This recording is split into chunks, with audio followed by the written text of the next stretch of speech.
Hey everyone, it's a live check-in, broadcasting to a few different platforms. About to add Instagram into that. 1 second. Whew. So I've been off for a little bit, navigating my own grief and just getting settled into a new reality over here. And I've been thinking about all of you and our community and just really wanted to reach out to see how everybody is doing and to share some of what's happening over here. So hey to those of you that are on Instagram, and hello to those of you that are on YouTube or my private page or my public page on Facebook or Where God is Women page. I'm trying to think of where's the third one that I've done. So doing a live on a bunch of different platforms. Please feel free to chat and share who's here and wave or say hello. And whew.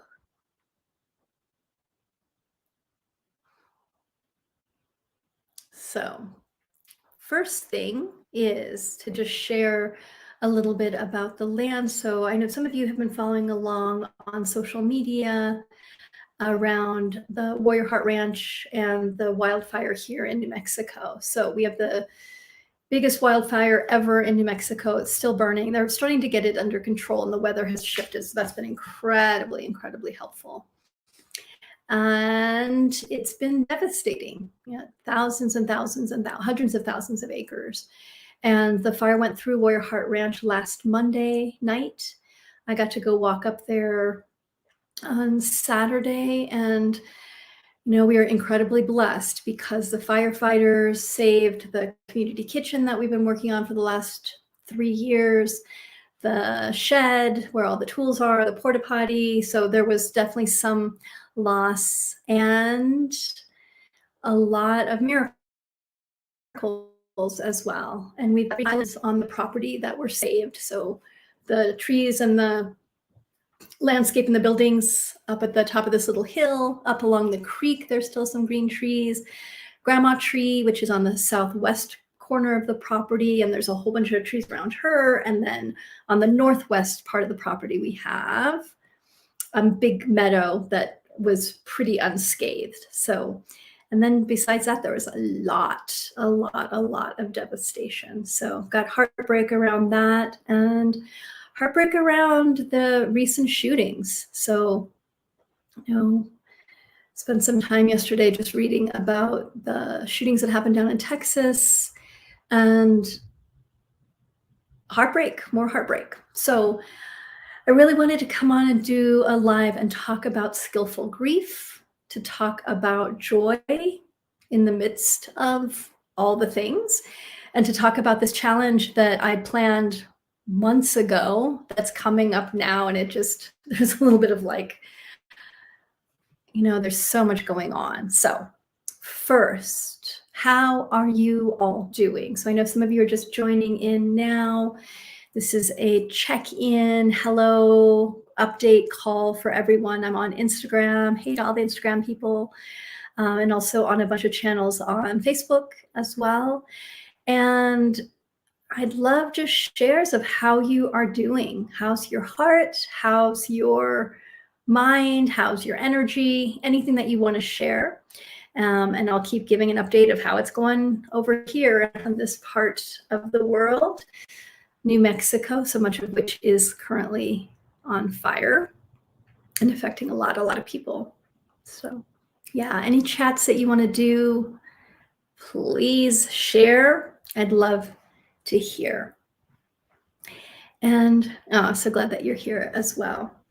Yeah, so welcome everyone to this live. And I just realized I need to plug my computer in. I'll do that in a second. I haven't done a live for a while because I've been navigating my own grief and my own next steps with the land and the wildfires. Yeah.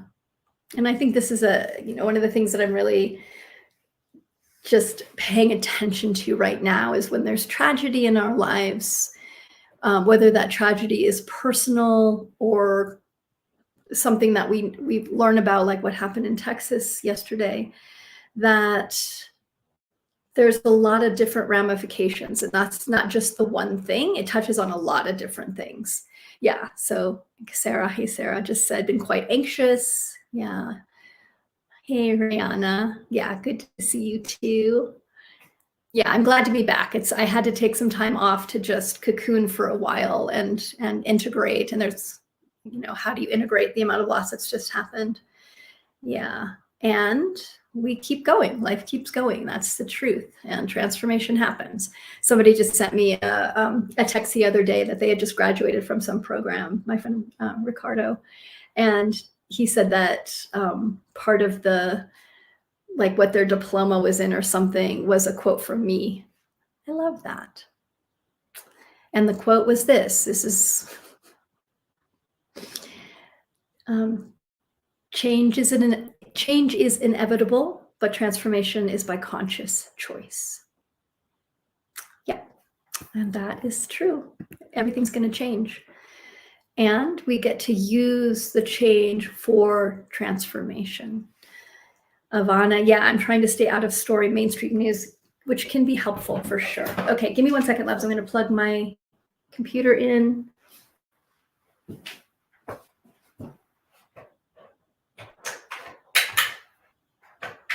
And then I think I need to change my.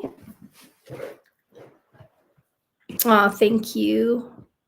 Somebody just wrote, okay, 1 second, I got to change that. So many plugs. Okay, that comes out. This comes in. 1 sec. I know that we just lost the feed. That's okay. I'll figure it out. Okay, and then camera settings, start camera. Yes, there we go. All right. Hi. So thanks. I've been thinking and praying for you. So impressed with your energy and ability to see the love and light. I'm doing my best. And yeah, I feel really blessed that I'm being in grief and that I'm no longer afraid to grieve, that I know that you go in and you let the energy move through you and there's more space on the other side. Yeah. Yeah. Thanks, Lynn. And it's a huge loss. I was telling a friend the other day that, it's a huge blessing in our case that the community kitchen was saved. And the firefighters, oh my God, bless the firefighters. And I've also had people, people really close to me like, oh my God, it's so great the ranch was saved. And I'm like, well, not exactly. And I had a feeling like 3 limbs had been amputated and I had one good, like I had my right arm. And I had people that were like, yay, you have a right arm. And I'm like, give me a moment to integrate the fact that I've lost 3 limbs. And it's a little bit like that at Warrior Heart Ranch, that, yeah, there was stuff that was saved. And there's also a lot that was lost. And to integrate all of it, to not negate the grief that's happening. Yeah, taking time to acknowledge the sadness. Yeah, and we all need to do that. Yeah. And there's a lot of people affected besides, the particular piece of land I'm stewarding. It's a tiny, tiny fraction of this huge wildfire. And there's a way, I've been calling it nested grief, that I have my own grief around the land and the loss of the land, of the forest, really. The land's fine, the forest. And then the New Mexico wildfires and just that heaviness and sorrow of all that's been lost through the wildfires for so many people. And then just in the world, there's a lot of big changes happening, weather-wise, shootings in Texas. Like there's a lot, violence seems to be escalating. There's the war, all the things.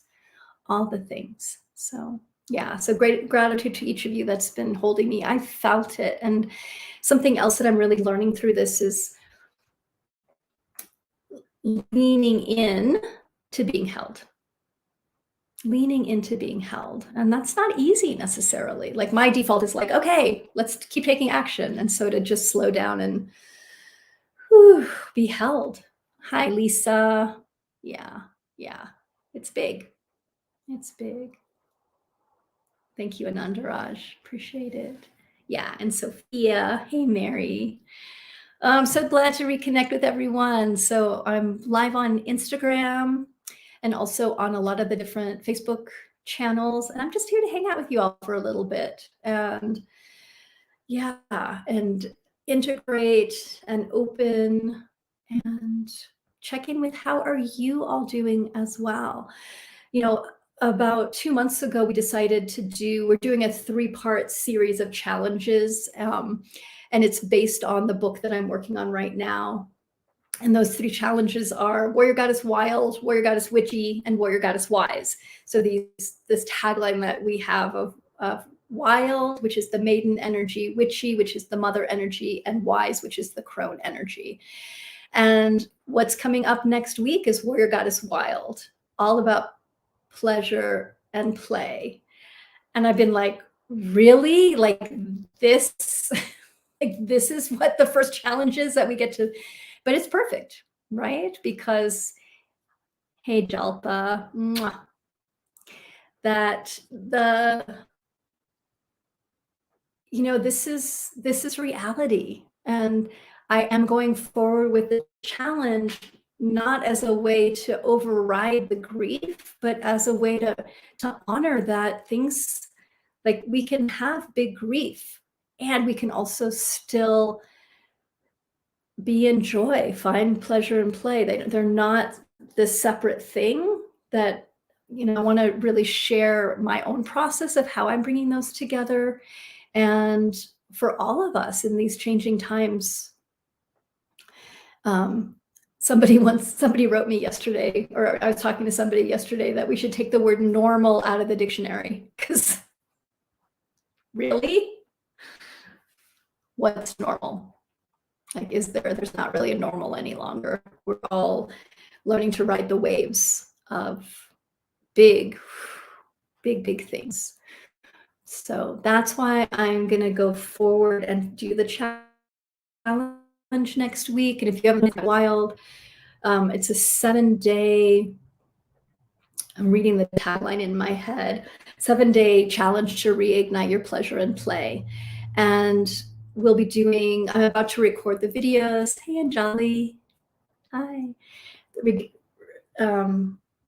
Record the videos for it, and I may just end up doing it live. I was going to pre-record all the videos, and I'm like, you know what? I may not have the capacity to do that right now. I may just do it live. But the copy's all written for it. We have everything set up, and so it starts May 30th. Would love you all to join me, because it's a journey. It's a journey back into our own hearts, into a reminder of how to be skillful in our grief, and also how to stay playful and present and open into the possibilities. Yeah. Rihanna, what extra TLC do you do during these challenging circumstances? Such a great question. So one of the things that I did, which was incredibly helpful, before I went up to walk the land, is I went to the hot springs that are nearby here and just sat in the water, and went to a place that's really beautiful and really green, and just immersed myself in beauty. And when I walked the land, like, at first, when I knew that the fire had hit and that I was going to go, like, when the evacuation order ended and we were able to go up to the land, a couple things that I did, and this is just listening, and also opening to support from friends. I had friends that were like, don't go up there by yourself, have somebody else scout so that you know what you're going into. And that was incredibly helpful. I had 3 friends go up and scout the land and report back. And so I had a knowing in my body of what I was going into, and both what had been saved and what had not been. And so I could integrate that a little bit a couple days beforehand. Hey, Matt, good to see you. And then the day before, I thought I was going to go up there with friends, and I realized I need to go by myself. And that was self-care as well. Was just listening and being able to shift gears and think, oh, I want to go with people, and then realize I actually want to go by myself. And that was self-care as well. And I'm doing my best to get as much sleep as I can. I'm eating a lot of chocolate. That's always helpful.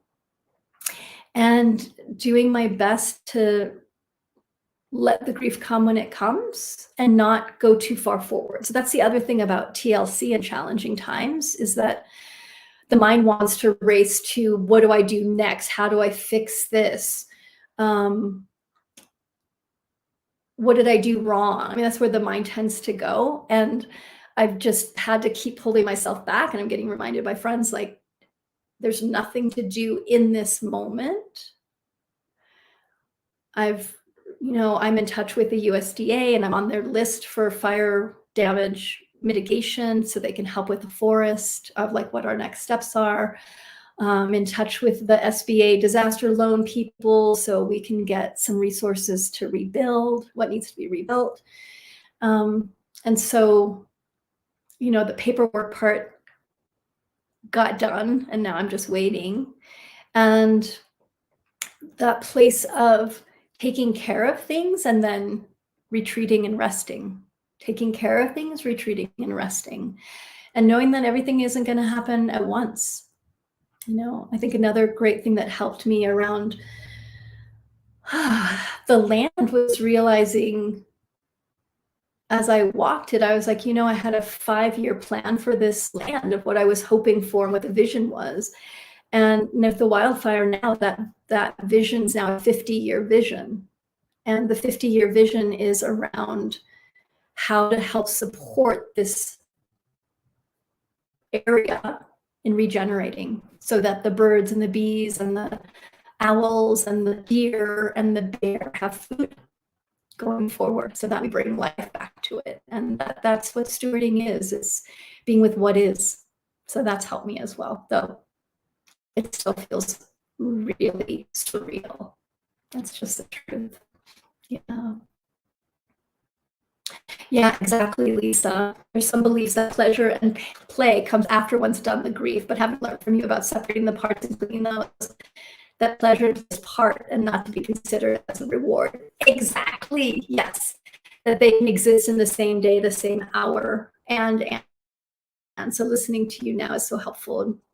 It makes total sense. Yeah, and you said it better than I'm able to say it, is that I was able to comprehend it. It's true. Like, we do this, like, when hard things happen, you have to kind of ground down and grieve or feel bad about it or feel guilty or ignore it, like whatever we do around hard things. And then you can then later, when you're through it, have a reward. That there's, again, this punishment reward thing that we're so wired into. And breaking that apart is the understanding that you can be grieving hugely one moment and the next moment see something that brings you great joy. I was even as I was walking through the land, like, I'm walking through this just area that's been really, really impacted by the fire, and just saying over and over again, I'm so sorry. I'm so sorry to the trees. I'm so sorry. And just loving what's here. And then I'd see a green tree and I'd be like, hello, friend. I mean, like, my whole energy would be like, I love you. I'm so glad you made it. And that was my way of integrating all of it. Is like, yes, there's huge grief and there's also life. And that's true everywhere. Yeah, everywhere. That we don't have to wait until the hard times are over. And this is, I just talked with my team today because, we're launching this thing called Warrior Goddess Wild about pleasure and play. And we were like, well, do we not launch it? Do we not do Facebook ads? Do we not invite new people in? And I was feeling into it. I'm like, well, is there ever a time that there's not going to be some hard thing happening? I don't know. There may not be. So we definitely need to, I am very mindful that there's a lot of tragedy. And how do we learn to hold that and give ourselves permission to also be so grateful to be in life and to have hope? A part of me, when I've been navigating the land, I'm like, well, maybe we shouldn't build there. It's in drought. Like, we just lost so many of the trees. Maybe they won't grow back. Maybe I shouldn't put more energy into this space. And as I felt into it, I realized, I said this to a group yesterday, if I was dying and I had a glass of water and there was a beautiful plant growing next to me, I'd give the plant half the water, because for me, creating beauty and having that trust that life will go on, which it will, and that I can help nourish that new life and create beauty for the future, food for the future, is really important. And so how do we hold hope? You know, if you watch the mainstream media, it just looks like there's just terrible things happening 24/7. And there are terrible things happening. It's really hard. And there's also babies being born, people falling in love. There's the grandma tree that survived the fire, you know, and some of her babies. So there's always the place where we can choose where we look. And that choosing where we look isn't about negating the hurt and the horror. It's about holding that as part of being in these times. Thanks, Connie. Mary Ann, I recently drove through an area of my state that was devastated by fire in 2017, and beauty did abound. Trees flourishing out of charcoal blackened soul. Yeah, I know your stewardship will create such beauty out of destruction, but heck, we are in a difficult cycle right now. I look forward to your enriched teachings. Thanks, Mary Ann. Much, much love to you. Yeah, and this, I know it will come back in some form, and to be present with what is now and the heartbreak of that. Okay, I'm checking in on my Instagram peeps. Hey, loves. Jetica, 2003. Yes, I have had difficulty pulling myself back as well. Your modeling of self-care and stewarding and grieving and integrating all of it motivates me. Oh, you're so welcome, sweetheart. And then Art Luxt Veritas. I'm getting a message from you by putting it in my heart, and my higher self confirms it. Thank you. I love you. I wrote you in translation. Oh, thank you, sweetheart. Hi, Turkey. Sister Zen in Turkey. Much love you. Yeah. Read the sentence, I'm a passionate painter and I'm indeed artist, and this page has opened another door to my devotion. Oh, I love that. Beautiful. Okay, I'm reading backwards. I'm reading a post backwards. The book Wisdom of the Warrior Goddess was gifted to me at the auction by chance. I was on a spiritual journey too. I couldn't believe it when I read the book. Beautiful. I opened to page 83 and it was telling me, yeah, I'm a passionate painter. And this is the thing, like artists. So we're creating art, and there's also destruction. And art comes out of destruction, art comes out of chaos, art comes out of confusion. And I think the best art is when you acknowledge and integrate and process the destruction, the change, all of it, right? Yeah. All right. Fiona, hey Fiona. We've got people from all over the world, Turkey and Scotland, and I know there's other folks on here. Does winter cease to exist because spring is flourishing? Exactly. Does the earth define its life by seasons? It's all here and it's all now. Thank you, Fiona. Loving you deeply as well. Yeah, it's so true. Yeah. And that it can be, winter, the deepest, darkest part of winter in one part of the planet and summer in the other. And that's how it always works, that there's this, there's things dying and transforming and tragedy, and there's beauty and hope. And yeah. Hi, I don't know who this is because it just says Facebook user, but hi. Today I shared with my work leadership team your teachings. The topic was the iceberg and agreements, judgment, and warrior's God's power. I love that. Yeah, that place of like that we've got the conscious agreements at the tip, and then underneath is all the unconscious agreements. And that's the thing I always say about change of any sort, that when things shift drastically, it allows us to, it shakes things up so that the old agreements or beliefs or ways we've been holding ourselves back can arise. Hey, Erica, can come up. And, Warrior Goddess Training, the book Warrior Goddess Training came out of a really dark time in my life. It came out of a divorce, losing a center that I had in Austin. There was a lot that pivoted, and that change, like that huge earthquake in my life, allowed me to transform into a new being and to be able to deepen into my love and my presence and my teachings. And I feel like this is going to do the same thing in the long run, as long as I stay with the process. And for all of us, that we don't override or negate the challenges, that we use them, we integrate them and use them to step in.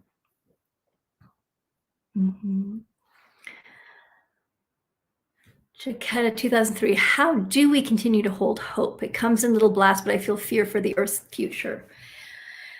Whew. Okay, so let's up-level this, right? So many of us are seeing the effects of climate change and what is now being called climate emergency. And the increase, how I see it, is that the elements, air, fire, water, earth, all the elements are getting more extreme. So the elements create life. And because of what's happening on the planet, the elements are getting more extreme. So there's more wildfires that are taking more of the forests and cities and towns, right? There's more tornadoes. There's more hurricanes. So in that, there's more flooding. So we're getting more and more extremes, and that's probably going to continue. So understanding that and not going into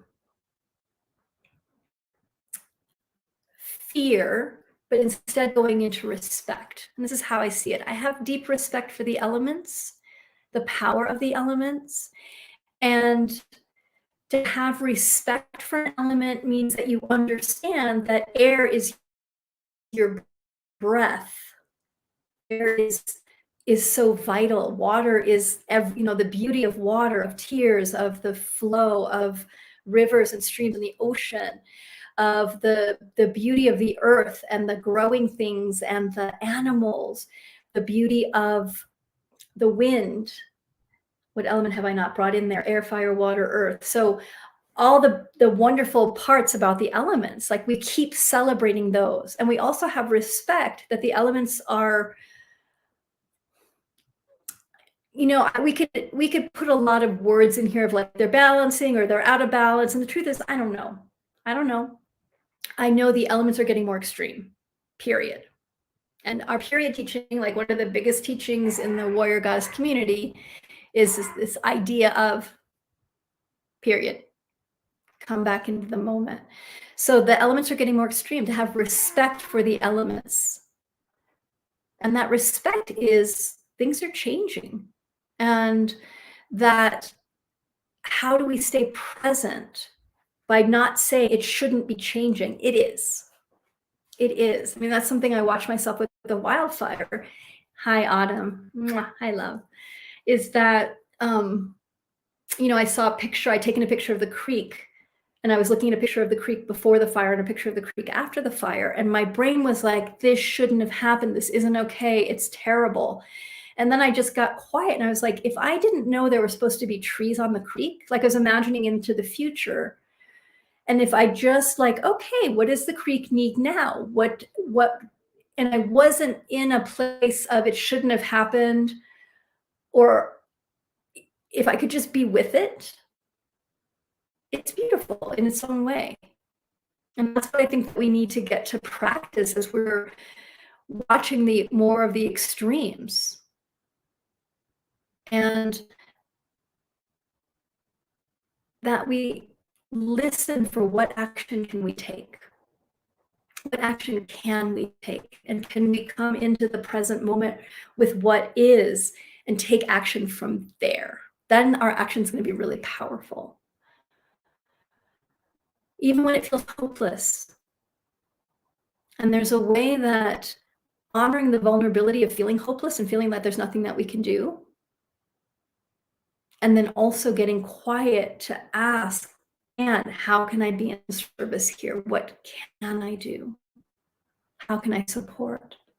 You know, the shootings in Texas yesterday, total, like, it feels very helpless that we have such a strong gun lobby that we can't even get these incredibly destructive rifles banned. Like, that would solve a lot. It's not going to solve the shootings, but the level of destruction and death that's happening from the shootings would completely shift. I just went and read a bunch of stuff around it yesterday. And so, like, what's my contribution to that? I can write my, my political people, and I can also help teach other people about skillful grief. That's part of my support, so that we can listen deeply to be in a place of inspired creativity presence, so that we can create change. The abortion, like the whole thing around abortion right now, so challenging. So how do we be creative so we don't feel like victimized, that there's nothing that we can do, and that we also then don't live in anger all the time because we're so frustrated. So that was a long answer to how do we continue to hold hope. It's a choice. It's a choice, really. And it's a choice we make every day. And that choice isn't to negate what's happening.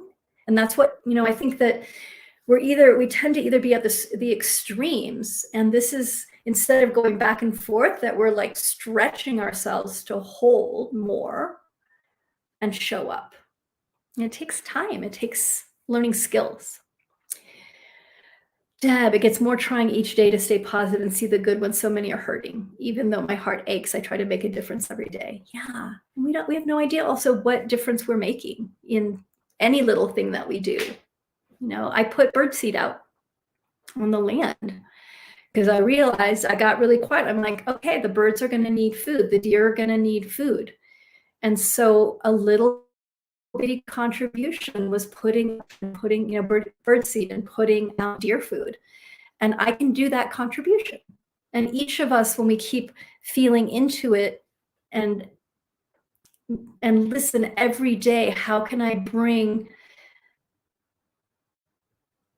a gift here? What is the gift that I can bring? And it's little. It might be really little. And that's good. Okay. And that brings us back to pleasure and play of like,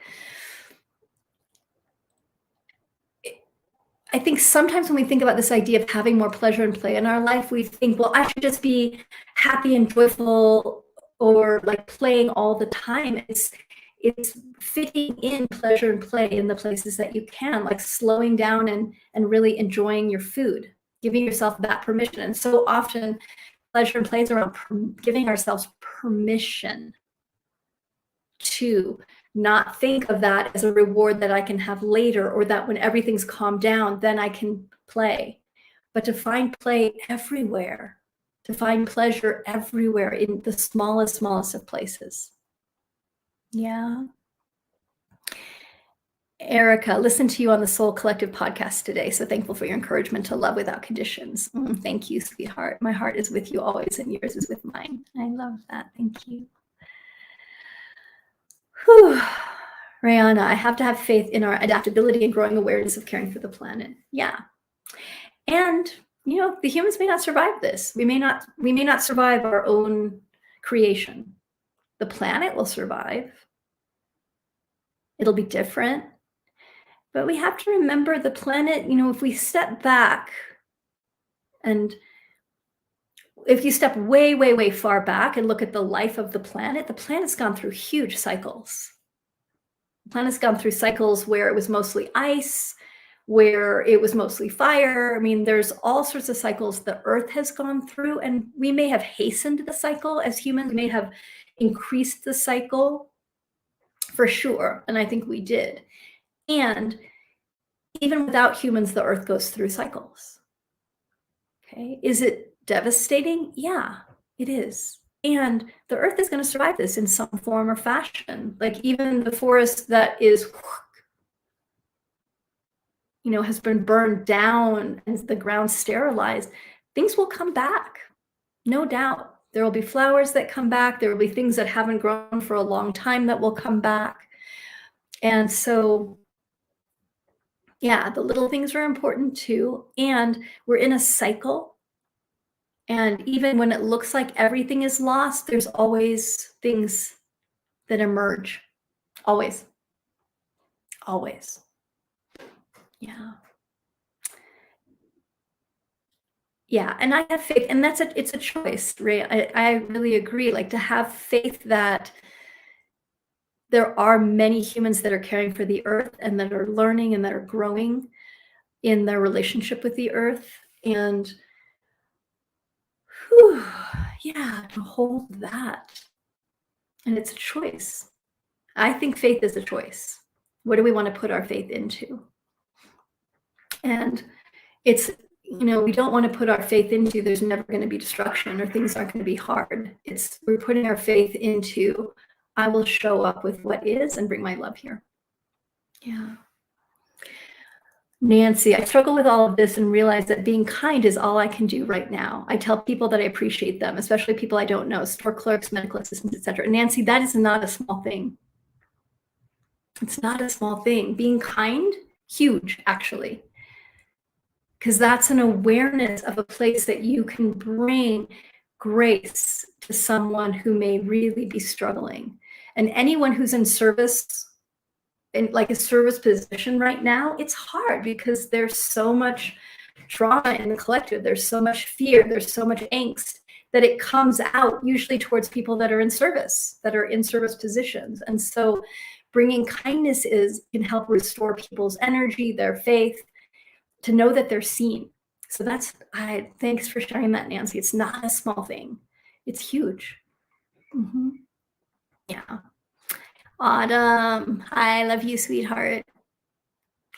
I try to focus on making a difference at the hyper local level, personal accountability, neighborhood, community. I can't control the bigger stuff, but I can make small differences all over the place. And doing so keeps me sane. Yeah. I think that place of especially when the macro feels so out of control, to come back into relationship with local community, how can we show up for ourselves? And that micro community includes ourselves, this being. How do I care for this being so that I can then, yeah, exactly. I was talking to a friend about permaculture and that we have, we basically have 3 islands on the land that were spared from the fire, and that those are hubs that we can then spread out. And really one of the biggest parts of the warrior goddess teachings, like lesson 1 in warrior goddess training, is commit to you, to realize that this being that you are is an ecosystem that you care for. Like, you tend this land of your being. And when you tend to yourself, when you grow your self intimacy, where you commit to getting to know who you are, to healing, to releasing the old beliefs, to all the things, then you can be in service. And it's not one or the other. It's not heal this and then you can heal others at all. I don't want to say that. But as you're tending to this land that you are, you're also bringing that same care and tenderness and love out into the world. It's powerful. It's really powerful. So to not, again, like, the lesson is we keep bringing love and we keep honoring the changes that are happening. I was just laughing at the irony of my life because I just did a TEDx talk. It just got posted. And I went and looked at the title of it. And the title of the TEDx talk is How to Align with Life Even When You Don't Want to. And I was like, does that describe my life right now? Yes. I do not want to align with the fact that these wildfires happened, but they did. And so how do I show up with the dream's different? The dream is changing. Yeah. Exactly, Rihanna. These times are stretching me to be more fluid with so many changes happening. Yeah, and we all are getting stretched, more fluid, more resilient, more present. Yeah. Whew. Yeah, I can share the link of the TEDx talk. I don't even know where it is. It's up on the TEDx thing. So yeah, probably if you go to TED.com and do a search for HeatherAsh, it'll show up. And that's the thing. How to align with life, even when we don't want to. And what's our next little step? And do not postpone, my loves, pleasure and play, even in hard times. No, this weekend we're going to bring a group of people. If the wind stays where it is and it's not smoky, we're going to bring a group of people up to the land. And I was feeling into it, and I'm like, I want to bring joy up there. Like, that's what the trees that survived, like an infusion of joy, an infusion of love, an infusion of presence is what's needed there. And also they'll be grieving for sure. And that's part of the love, is the grieving as well. So don't think when I get my to-do list done, or when there's not tragedies happening in the world, or when whatever, little bitty places where you find play, find pleasure, increase that capacity. And that as we build that in, that as things are really hard, we have that knowing of how to stop our mind from going into disaster and come back into the pleasure of a good breath, the pleasure of putting on a color that we like and enjoying that color in the mirror, the pleasure of brushing our hair, the pleasure of whatever it is, little things. And the pleasure too of supporting others, of bringing that love forward to others as well. Whew. So I'm going to be unplugging Thursday. Tomorrow, I'm heading up to the land for 4 days. And then the challenge starts on Monday. Is that true? Yep. So if you want to join me on the Where God is Wild challenge, it starts Monday. It's free. It's a 7-day challenge. And it's really beautiful. Like, the first question, I'm going to be doing the video in a moment, but the first question of the challenge is, what is pleasure? And we're going to start there. Like, what is pleasure? How do we experience it in our lives? What are ideas about it? We're going to start unpacking the ideas we have about being serious, grinding down, all the things, so that we can open up into more of our relationship with a new way of being in life. So join me if you want to explore everything we've been talking about more. You can go to wildwitchywise.com. I'll share it here. And again, this is the first of 3 challenges that I'm creating. I think it's HTTPS. So wildwitchywise.com. So that's the link for it. You can also check the emails if you're on the emails, or check the Facebook feeds, because we're starting to put posts up around it. And it's going to be a journey. So I'll be doing lives every day next week, or most days next week, probably every day next week. There's also pre-recorded videos. There's all sorts of things. Yeah, you're welcome. Andrea, this reminded me of how fun it is to draw with the charcoal from burnt trees. Yes, I'm going to start gathering charcoal for exactly that. Yeah, and sharing it. I'm also going to start gathering ash. And I'm hoping we're going to be doing a fundraiser at the end of June.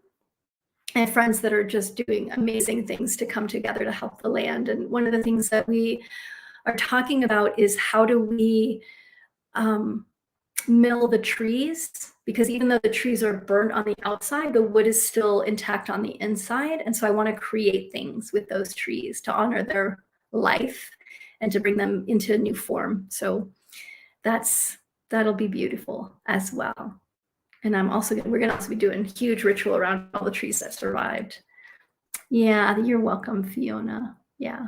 Yeah. So gratitude for each to all of you. I've felt really held and loved throughout this process, and doing my best to show up in all of it and just share my experience as honestly and as presently as I can. Yeah. And hope that you join me for the challenge next week. We'll go on a journey together. All right, sweets, take good care of yourself. And if you have if you need anything, you can always reach out to us at hello@warriorgoddess.com. If you're not on the newsletter list, I highly recommend getting on the newsletter list. That's where I share the most about my process, what's happening, teachings. There's been a lot of teachings the last 3 weeks for sure. So if you're not on the newsletter, you can go check out warriorgoddess.com and join it there. Yay. Thanks, everyone. Take good care of yourself, and I'll see you soon. Bye.